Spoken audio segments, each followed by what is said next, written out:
This exercise, we're progressing from the foundations phase where we worked on that double leg hip hinge, and we're now going to turn that into a weighted RDL. So this is dependent on how you feel in that hip hinge, and we also want to make sure that you have weights that you're comfortable carrying. So you can start with 2 5-pounds or 2 10-pounds in each hand, or you can do 1 10-pound and share that load between both hands. So I'll show those variations just to show you what you can do, and you want to make sure that you're able to control your technique before you increase in the weight. So we'll just go over the hinge position again.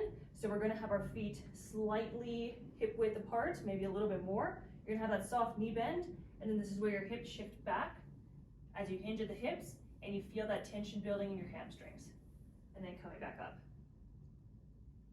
Your head follows with the rest of your spine, so you're looking where you're going rather than keeping your head up here. It should be with you.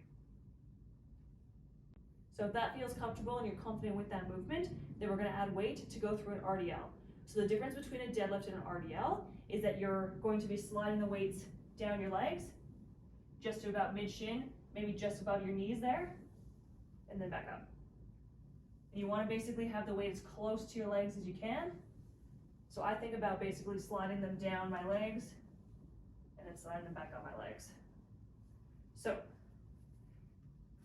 to get these up, you do have to do basically a deadlift. So you do want to bend the knees a little bit more, grip the weight, and then stand tall. Like I said, you want to keep the weights pretty close. So you want to have your shoulders locked in. So think about locking your lats back, almost like someone was going to go tickle you and you don't want them to. Feet are about hip width, soft knees, weight slide down the legs, feeling that tension, and back up. Slide down, and back up. So the option for one weight, you're going to hold it in both hands like this. Same thing, slide down, back up. Slide it down,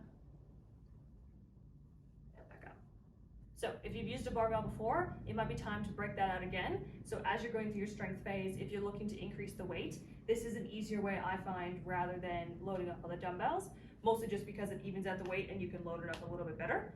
So same thing though, you're still gonna have to deadlift it up first, and then we're gonna do RDLs again.